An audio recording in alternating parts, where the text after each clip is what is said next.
নমস্কার বন্ধুরা, welcome back to my channel. শুরু করছি একটি ভিডিও টাইটেল থাম্বনেল দেখে বুঝতেই পেরেছেন ভিডিওটা হতে চলেছে আমাদের টিনুকে নিয়ে। ওরে বাপরে, তো টিনুকে নিয়ে ভিডিওতে আজকে অনেক কিছু বলার আছে।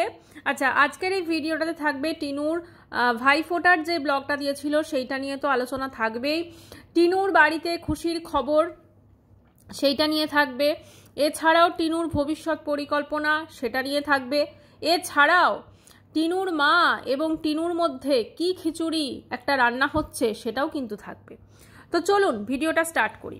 তো প্রথমেই বলি যে টিনুর ভাইফোঁটার ব্লগ কি ছিল, যে 7 বছর পরও ভাইফোঁটা দিল। টিনু বিয়ের 5 বছর পর ওর ছেলে এবং স্বামীকে ছেড়ে চলে এসেছিল। তাহলে বাকি যে 2 বছরটা গেল, 5 বছর না হয় ও যেটা বোঝাতে চেয়েছে আমাদের যে ও শ্বশুরবাড়ি থেকে আসতে দিত না, তাহলে বাকি যে 2 বছর ছিল মানে ফখরুর সঙ্গে যেটা করেছে আর কি 2 বছর ধরে, তখন কেন দাদাকে ফোঁটা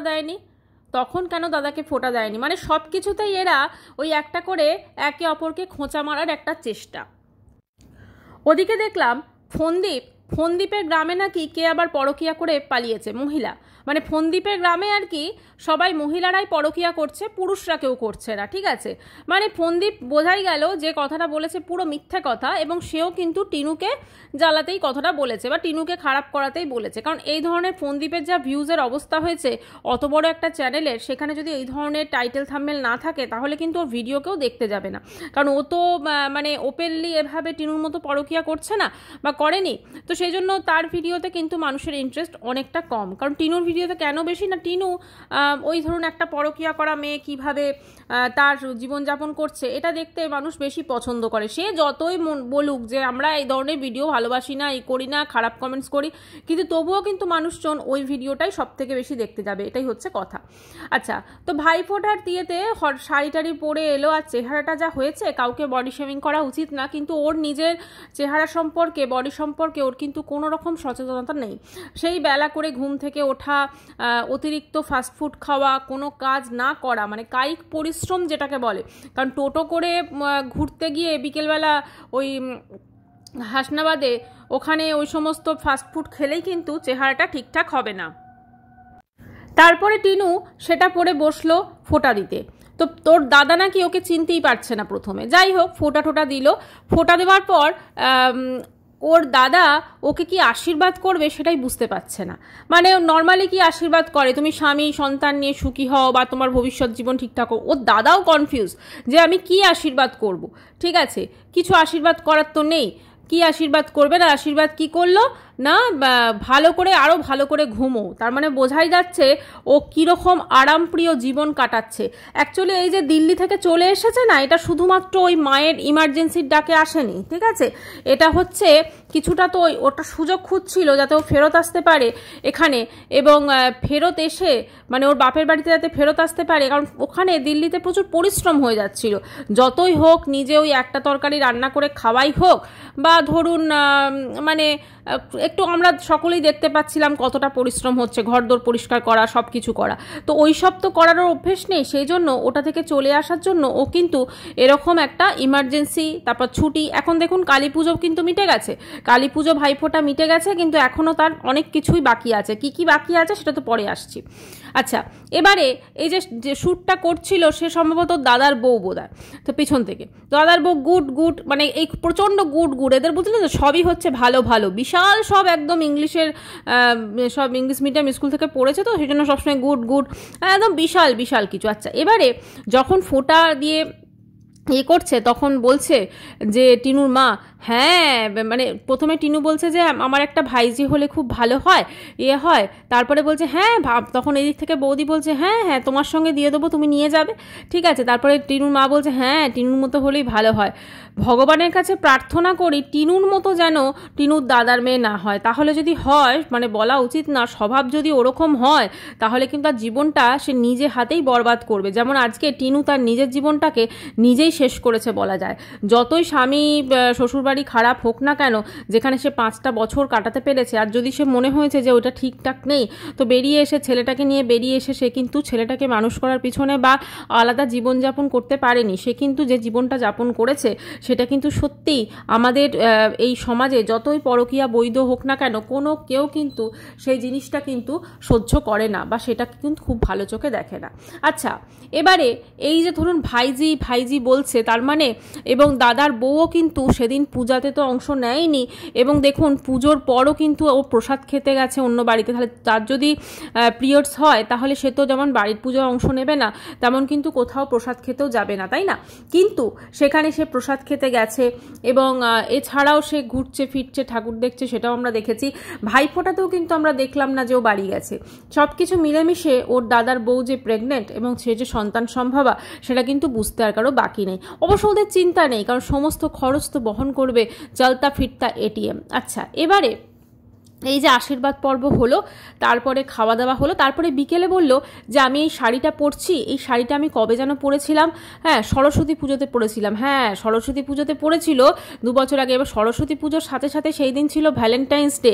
সেই দিনই তো মা ফোকলুর সঙ্গে, মানে ওর মা ওই অমাবস্যা দেবী ফোকলুর সঙ্গে মানে ডেটে যাওয়ার জন্য মেয়েকে সাজিয়ে গুছিয়ে পাঠিয়েছিল, যার একটা কিনা সন্তান আছে, যার তার স্বামী সন্তানকে ছেড়ে চলে এসেছে। সেই মেয়েকে সাজিয়ে গুছিয়ে তোয়াজ করে ফোকলুর সঙ্গে ভ্যালেন্টাইন্স ডে সেলিব্রেশন করতে পাঠিয়েছিল সেই শাড়ি। তো সেই শাড়িটা পরার পর বলল যে আমার মা হঠাৎ করে অসুস্থ হয়ে পড়েছে, ঠিক আছে, ওই জন্য আমি যেতে পারলাম না। নাকি এই মাঝখানটায় ও ফোকলুর সঙ্গে কোথাও গিয়ে ঘুরে এসেছে, এবং সেটা আর আমাদেরকে দেখাতে কি করে, কারণ দেখালে তো সমস্ত জিনিস ধরা পড়ে যাবে, সেই জন্য কিন্তু আর দেখানোর প্রয়োজন বোধ করেনি। আচ্ছা, এবারে হলো দেখুন অমাবস্যা দেবীর শরীর প্রচণ্ড অসুস্থ ছিল, অথচ আমরা তার টিনুর পরের ব্লগই, মানে আজকে যে ব্লগটা এসেছে সেই ব্লগে আমরা দেখলাম অমাবস্যা দেবী চলে গেল লোকনাথ মন্দিরে, ঠিক আছে, ওর সাথে, এবং বাবা কি সাজগোজ, কি সমস্ত কিছু, এবং কি হাসি। মানে আজকে থাম্বনেলে যে ছবিটা দিয়েছে মা মেয়ের, বিশ্বাস করুন দুটোরই লজ্জা নেই, দুটোরই লজ্জা নেই। মানে এটা বলতে আমি বাধ্য হচ্ছি, যেভাবে হাসি খুশিভাবে ঘুরে বেড়াচ্ছে, এদের যদি একটু মানে থাকতো লাজ লজ্জা, এরা হচ্ছে লাজ লজ্জা বিহীন যাকে বলে। তো যাই হোক, সেখানে গিয়ে ভোগ প্রসাদ খেয়ে তারপরে বিকেলবেলা বোধহয় ফিরেছে, বিকেল সন্ধ্যেবেলা, তারপরে ফিরে নাকি চা খেয়ে ঘুমিয়ে পড়েছে। এমন ঘুমিয়েছে, কারণ প্রচণ্ড খাটনি হয়ে গেছে তো, অন্যদিন ঘরে থাকে, শুধু বিকেলবেলাটুকুই বাইরে যায়, ঠিক আছে, ঘরে সারাদিন পড়ে ঘুমোয়, হ্যাঁ ঘরে পড়ে ঘুমোয়, আর বিকেলবেলাটুকু শুধু বাইরে যায়। কিন্তু এখানে কি হয়েছে, মোটামুটি একটা বেশ ভালোই পরিশ্রম হয়েছে, সেই জন্য ঘুমিয়েছে, এমন ঘুমিয়েছে রাত্রি 12টায় উঠেছে।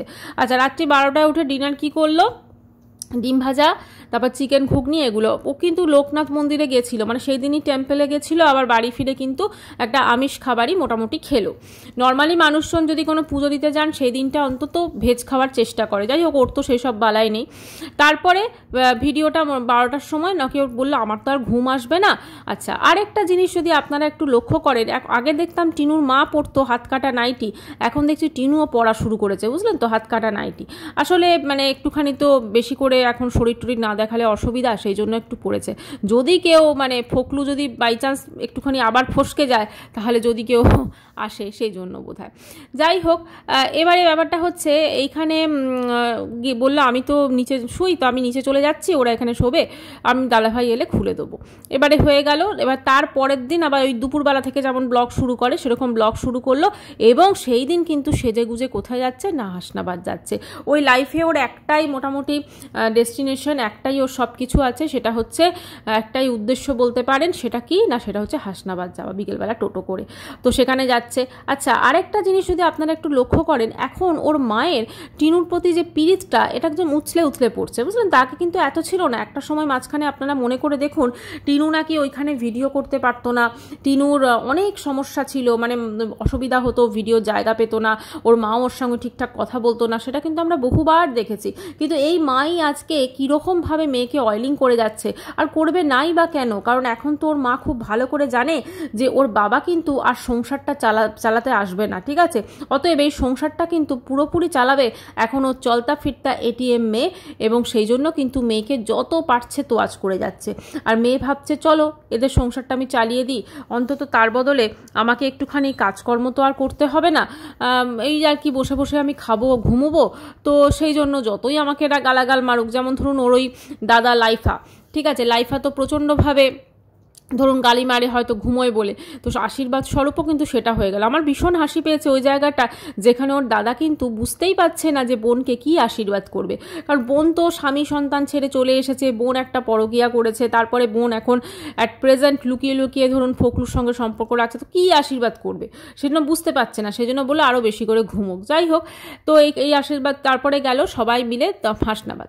এবার ওখানে গিয়ে সমস্ত কিছু দেখছি আমরা কেনাকাটা করছে, আবার নাকি ও কোথায় বেড়াতে যাবে। আচ্ছা, এবারে হাসনাবাদ যাওয়ার বাহানা কি হলো না, ওর দাদা ভাই নাকি যে টাকাটা দিয়েছে ওই ভাই ফোটায়, সেই 500 টাকা, তো সেই 500 টাকা দিয়ে কিছু কিনবে আর দাদা ভাইকে কিছু কিনে দেবে, বুঝলেন তো, মানে কেনা এত জিনিসপত্র কিনছে, এর ভবিষ্যতের চিন্তা তো এর নিজেই গুলি মারে একদম, পুরো কোনো রকম ভবিষ্যতের চিন্তা নেই ওর, খালি চিন্তা হচ্ছে কি করে ফুর্তি করা যায়, কি করে জীবনটাকে ঠিক এইভাবে কাটানো যায়, এবং তার সাথে কি করে মা তারপরে দাদা এবং বৌদির যে সমস্ত প্রয়োজন সেগুলোকে পূরণ করা যায়, কারণ ওই প্রয়োজনগুলো পূরণ করলেই কিন্তু ওকে ওই বাড়িতে থাকতে দেবে, আদারওয়াইজ কিন্তু ওর ওই বাড়িতে কোনো ইম্পর্টেন্স নেই, সেটা কিন্তু ও ভালো করে জানে। আচ্ছা, বাজারে গিয়ে তারপরে কি হলো, মাছ কিনলো।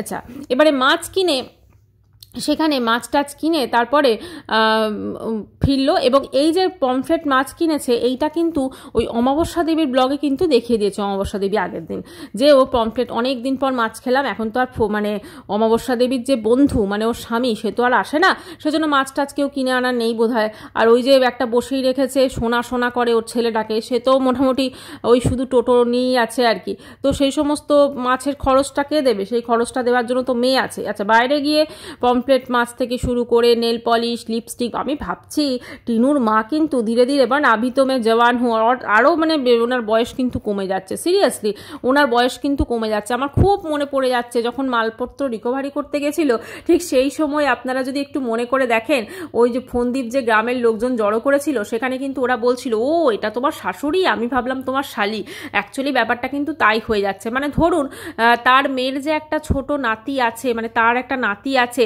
আমি বলছি না যে নাতি হয়ে গেলে সে বুড়িয়ে যাবে, না না, কিন্তু তার সাজ পোশাকটা দিন দিন এত বেড়ে যাচ্ছে এবং এত অন্যরকম হয়ে যাচ্ছে, এবং তিনি আবার লিপস্টিক কিনছেন মেয়ের পয়সায়, তারপরে হচ্ছে নেল পলিশ কিনছেন লাল লাল সমস্ত কিছু, মানে মেরুন কালারের উনি লিপস্টিক কিনেছেন সমস্ত কিছু, তারপরে একদম বিশাল বিশাল, হ্যাঁ, তিনি যেভাবে মানে শাড়ি পরে পিঠটাকে আয়নার দিকে দেখিয়ে দেখাচ্ছেন, ঠিক আছে দেখো আমার ব্লাউজের ডিজাইনটা, এরকম একটা ব্যাপার।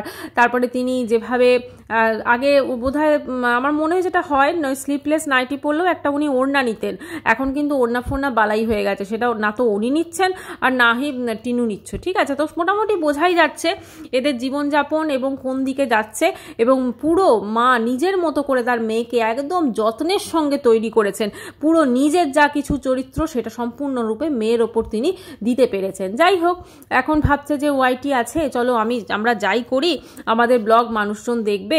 আজকে দেখলাম একজন ওর কমেন্ট সেকশনে কমেন্টস করেছে, খুব ভালো কমেন্টস করেছেন উনি, যে আমি তোমাকে খুব ভালোবাসি, এবং সত্যি ও টিনুর কিন্তু উনি পজিটিভ ভিউয়ার্স, শুধু উনি না অনেকেই কমেন্টস করছেন আমি তোমাকে খুব ভালোবাসি, কিন্তু আজকে একটা কথা বলছি টিনু, তুমি তোমার বাড়ি ফিরে যাও, তুমি দিল্লি ফিরে যাও, তুমি আবার নতুন, মানে সবাই বুঝতে পারছে ও যে বাপের বাড়িতে যে জিনিসগুলো করছে ওগুলো হচ্ছে ভস্যে ঘি ঢালা, ওরা জীবনে ওকে দেখবে না, এবং ওর শুধু টাকা পয়সা আছে বলেই কিন্তু আজকে ওই বাড়িতে ওর গুরুত্ব আছে, কিন্তু যখন টাকা পয়সা থাকবে না ওই বাড়িতে কিন্তু ওর কোনো গুরুত্বই থাকবে না, কিন্তু সেটা বোঝার মতো ক্ষমতা, সেটা বোঝার মতো মানসিক পরিস্থিতি টিনুর হয়নি, বা হলেও কিন্তু সে সেটাতে করতে পারছে না, কারণ ওর মনে হচ্ছে যে ওটা ওর মা তারপরে দাদা এদের সবাই যদি ভালো থাকে তাহলে ও ভালো থাকবে, কারণ ওর না হলে কেউ থাকবে না এই দুনিয়া, ওর একটা ধারণা, যদিও ফকলু কিন্তু আছে মনে হয়, কাকু কাম ফকলু সে তো আছেই।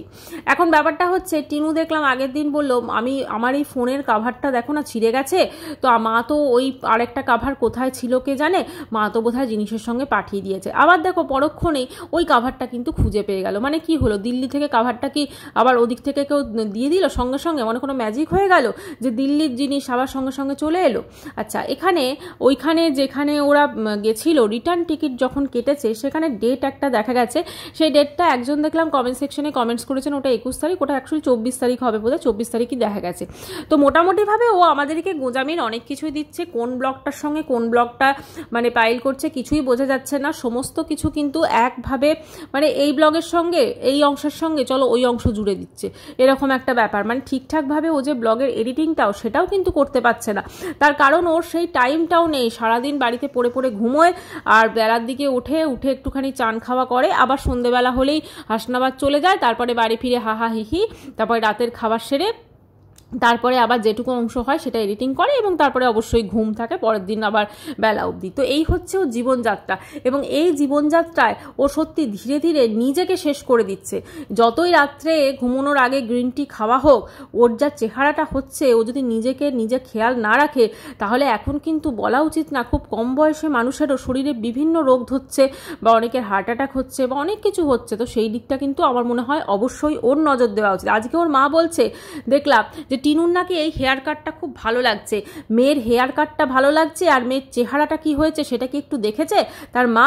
মেয়ের চেহারাটা পুরো ধীরে ধীরে ফেটে বেরিয়ে যাচ্ছে, এরকম একটা চেহারা। মোটা অনেকেই হয়, কিন্তু যারা একদম মোটা থাকে শুরুর থেকে, আর কিন্তু এর চেহারা যথেষ্ট সুন্দর ছিল, যখন ফোনদীপের সঙ্গে নতুন বিয়ে হলো যথেষ্ট সুন্দর চেহারা ছিল। তারপরে ও যখন ওখানেও থাকতো ব্লগ করতো, কীরকম স্লিম ট্রিম একটা চেহারা, আর সেখানে আজকে ও নিজের চেহারাটাকে কি করে ফেলেছে। এবারে ফোকলু কোন দিন না পালিয়ে আবার অন্য কাউকে ধরে ফেলে, এটাই হচ্ছে ব্যাপার। এখন দেখার বিষয় যে টিনু যে জীবনযাত্রাটা লিড করছে এটা কতদিনের জন্য, সত্যি কি আদৌ দিল্লি যাবে? কারণ দিল্লি যাওয়ার নাম এলে কিন্তু ওর মা অসুস্থ হয়ে যাচ্ছে, আবার পরের দিন ওর মা সুস্থ হয়ে যাচ্ছে, সেখানে লোকনাথ মন্দিরে চলে যাচ্ছে, আবার লিখেছে ওখানে টাইটেলে মানে টিনু মনের শান্তি খোঁজার জন্য। তার মানে ওর মনে নিশ্চয়ই কিছু একটা অশান্তি চলছে। আর এই নাহলে এটা কিন্তু মানুষজনকে জাস্ট শোনাতে দিয়েছে যে দেখো আমি আমার সন্তানকে কতটা মিস করছি, সেই জন্য আমার মনে কত অশান্তি, সেই জন্য আমি শান্তি খোঁজে। কিন্তু সত্যি কি ওকে দেখে মনে হয় যে ওর মনে কোনো অশান্তি চলছে? ও তো দিব্যি একদম বিন্দাস আছে, একদম অ্যাশ করছে যাকে বলা যায়। ওর না তো আছে জীবনের কোনো চিন্তা, কারণ ও খুব ভালো করে জানে যে আমার ইউটিউব আছে। কিন্তু এটা জানে না যদি বাই চান্স কোনো কারণে ওয়াইটি বন্ধ হয়ে যায় তাহলে ওর কি হালটা হবে। আজকে যদি ইউটিউব না থাকে তাহলে সত্যি কি ওর কোনো ভ্যালু থাকবে ওর ওই বাপের বাড়িতে, যেখানে আজকে 7 বছর পর ওনাকি দাদাকে ফোঁটা দিয়েছে, যেখানে ওর মা সবসময় টিনুকে টিনু তোর এটা কি হয়েছে, টিনু ওটা কি হয়েছে, এই টিনুকে খুব ভালো হেয়ার কাটে লাগছে। এখন ওর মা যেভাবে মেয়েকে অয়েলিং করা শুরু করেছে না, এই অয়েলিংটা আজকে যদি মানে ওয়াইটি না থাকে তাহলে কিন্তু মানে টিনুর এই সমস্ত অয়েলিং কিন্তু একদম সমস্ত কিছু পুরো চলে যাবে, এবং তখন ও বাপের বাড়িতে পর্যন্ত থাকতে পারবে না, কারণ সেখানে ওকে কেউ পুষবে না। সোজা কথা, আজকে ওর টাকা পয়সা আছে বলেই ওকে ওখানে সে থাকতে পারছে, এবং নিজের জীবনটাকে যেরকমভাবেই হোক কাটাতে পারছে। যাই হোক, ও যদি পাগলেও এখন নিজের ভালো বোঝে, ও যদি নিজের ভালো বোঝে তো অবশ্য করেই ও দিল্লি যাবে, আর যদি না বোঝে তাহলে এখানেই পড়ে থাকবে। এই সারা জীবন ওই বিকেলবেলা টোটো করে হলেই হাসানাবাদ যাবে, এবং সেখানে গিয়ে এরকম লিপস্টিক, এরকম ফুচকা খাবে, মোমো খাবে, লিপস্টিক কিনবে, কাজল কিনবে, হ্যাঁ জামা কাপড় কিনবে, শপিং করাবে সবাইকে। এই করে করেই ও নিজের জীবনটা 12টা বাজিয়ে দিচ্ছে। আজকে যদি আমরা একটু হিসেব করি ও এক্স্যাক্টলি কত টাকা শপিংয়ের পিছনে খরচ করে, ও যা আর্নিং করে তার থেকে আমার মনে হয় অর্ধেক টাকাই ওর শপিংয়ের পিছনে চলে যায়। এবং এই যে সমস্ত শপিংটা করছে এটা পুরো বাড়ির সবার জন্য করে, এবং বাড়ির সবার জন্য করার জন্য কিন্তু প্রচুর টাকা কিন্তু ওখান থেকে বেরিয়ে যায়। এবং ওর মা দেখুন কীরকম মা, মানে অন্য মা হলে বলতো ঠিক আছে যা হয়ে গেছে হয়ে গেছে, তুই তো নিজের জীবনটা শেষ করে দিয়েছিস, কিন্তু এখন যেটুকু তুই উপার্জন করছিস ব্যাংকে অ্যাটলিস্ট টাকাটা জমা রাখ, একটু টাকাটা জমা, একটু নিজের ভালোটা বোঝ না। মেয়েকে তিনি প্রচুর উৎসাহিত দিচ্ছেন যে তুই শপিং কর, আরও শপিং কর, আমাদের এটা কিনে দে, আমাদের ওটা কিনে, দেখবেন খুব তাড়াতাড়ি মাকে একটা নতুন মোবাইল কিনে দেবে, আমাদের এটা কিনে দে, আমাদের ওটা কিনে দে, আমাদের সেটা কিনে দে, এই সবই কিন্তু করে যাচ্ছেন। একটা সময় অমাবস্যা দেবী বলেছিল যে আমার ফোনটা খারাপ হয়ে গেছে, তো একটা ভালো ফোনের খুব দরকার, সেইটা থেকে আজ অবধি বোধহয় হয়ে গেছে 6 মাস হয়ে গেছে। আপনারা দেখেছেন অমাবস্যা দেবী একটা ফোন কিনেছে, কারণ তিনি ওয়েট করছেন যে তার মেয়ে কবে তাকে একটা নতুন ফোন গিফট করবে, এবং নতুন ফোন গিফট করলে সে সেটা দিয়ে ব্লগ করবে। এটাই হচ্ছে অমাবস্যা দেবী। ওই জন্য টিনুর বাবা সেটা বুঝতে পেরেছে, এবং বুঝতে পেরে সেটা তিনি অমাবস্যা দেবীকে ছেড়ে ছুড়ে তিনি চলে গেছেন, এবং তিনি চলে গিয়ে আলাদা বাড়ি ভাড়া করে আছেন। মেসে থাকেননি, কারণ মেসে থাকলে একটা আরও বেশি লোক জানাজানি, আরও বেশি অসুবিধা। সেটা কতদিন বা বেঁচে থাকে, কারণ মানুষের তো সপ্তাহে একদিন হলেও তো মনে হয় যে একটু বাড়িতে যাই, নিজের মতো খাই দাই। তো সেইটা তিনি করার জন্য কিন্তু একটা ছোটোখাটো তিনি একটা ঘর, একটা রুমেরই একটা ঘর তিনি ভাড়া নিয়েছেন, সেখানেই রান্না, সেখানেই খাওয়া, সেখানেই সব কিছু। মোটামুটি একটা জিনিস বুঝতে হবে যে উনি যেভাবে জীবন কাটাচ্ছেন ডেফিনেটলি কিছু একটা হয়েছে, এবং সেই জন্য কিন্তু উনি বাড়ি থেকে বেরিয়ে গেছেন, এবং সেটার কারণ কিন্তু অবশ্যই টিনুর মা। এবার দেখুন একটা জিনিস, এই যে টিনুর মা এতটা দোষী, কিন্তু দেখুন ও তার মনে প্রাণে কোনো রকম পশ্চাতাপ কোনো কিচ্ছু নেই। এই যে মা, মেয়ে এবং ছেলে এবং অবশ্যই ছেলের বউ, এরা কিন্তু দিব্যি নিজেদের মতো জীবন কাটাচ্ছে, হাসি খুশি, পুজো হচ্ছে, ঘুরতে যাওয়া হচ্ছে, এইটা খাওয়া হচ্ছে, সেইটা খাওয়া হচ্ছে, সমস্ত কিছু একদম একটা নর্মাল জীবনযাপন। আপনারা একটু মানে ভেবে বলুন তো, আপনাদের বাড়ির যিনি ধরুন কর্তা আছেন, তো আপনারা কি, সে যদি না থাকে আপনারা পারবেন এত ভালো মন্দ রান্না করে খাওয়া বা এই সমস্ত ফেস্টিভ্যাল করা? কেউ পারবে না। সেরকমই ব্যাপার। কিন্তু সেটা কোনো ব্যাপারই নেই যে একজন বাবা বাইরে আছে বা কিছু একটা হয়েছে, তাকে তো কোনোদিন দেখলাম না যে কিছু রান্না করে তার জন্য নিয়ে গেল বা কিছু, আমরা কোনো কিছুই দেখতে পাই না। শুধুমাত্র আমরা কি দেখতে পাই, বিকেলবেলা, এ তো প্রতিদিনই বিকেলবেলা হাসনাবাদ যাচ্ছে, তো আমরা কোনোদিন দেখেছি যে একটা কিছু রান্না করে বাবাকে একদিন দিয়ে আসা, যতই বাবা ঘর থেকে দূরে আছে? না, কোনো রকম সেই চেষ্টা আমরা দেখিনি। যত দিন যাচ্ছে আমরা দেখছি যে আগে ভক্তি কাকু যেরকম ব্লগে অংশ নিতেন, এখন ভক্তি কাকু ব্লগ থেকে উদাও। আর যখন মানুষজন প্রচণ্ড কথা বলছেন, তখন ভক্তি কাকুকে ফেরানোর জন্য এই টিনের মা এবং ভাঙা টিন পৌঁছে যাচ্ছে সেখানে, যাতে ভক্তি কাকু ফিরে আসে। কিন্তু ভক্তি কাকুর আমার মনে হয় যথেষ্টভাবে বুঝতে পেরেছেন তার স্ত্রীকে, কারণ অবশ্যই তার স্ত্রী তিনি ভালো বলতে পারবেন, এবং সেই বোঝার জন্য কিন্তু তিনি তার স্ত্রীর থেকে যথেষ্টভাবে দূরত্ব বজায় রেখে চলছেন। এবং তিনি অবশ্যই ফেসবুকে বিভিন্ন কিছু পোস্ট করছেন। এখন ওটা একটা সন্দেহ আছে ফেসবুকে এই পোস্টটা কে করছে, তবে যেহেতু এটা টিনুর মায়ের বিরুদ্ধে যাচ্ছে পোস্টগুলো, তো সেহেতু বলাই যায় হয়তো এই পোস্টগুলো কিন্তু উনিই করে যাচ্ছেন। এবং বিভিন্ন রকম কথা বলছেন, এবং কখনো কখনো এটাও বলছেন যে টিনুর মাকে তিনি আজও ভালোবাসেন বা কিছু ইনডাইরেক্টলি। তো